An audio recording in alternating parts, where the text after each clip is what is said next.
All graphic organizers do not work for all kinds of text.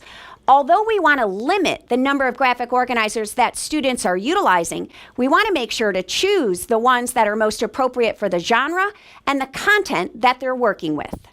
A storyboard is going to work great for narrative writing or sequential content, but that doesn't work for everything. In fact, the web is most universal for informative and/or persuasive reading and writing. Within a web, students use each oval to identify the different subtopics or facets of a larger topic. This tool is not new to students or to teachers, but I do think with some modifications, it can be a much stronger resource.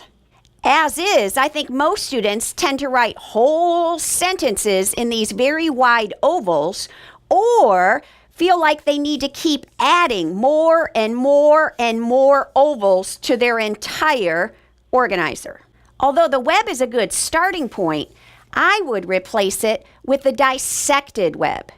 Again, each oval is a subtopic or facet of the bigger concept, but notice that each has multiple spots for details. It's harder to write a sentence in that more narrow pie shape, and it accounts for students developing each idea.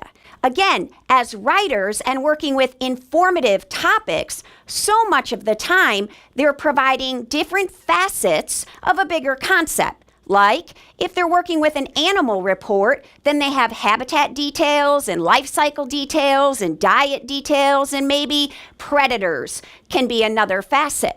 But it's not just informative. This same tool works great for persuasive and argumentative writing.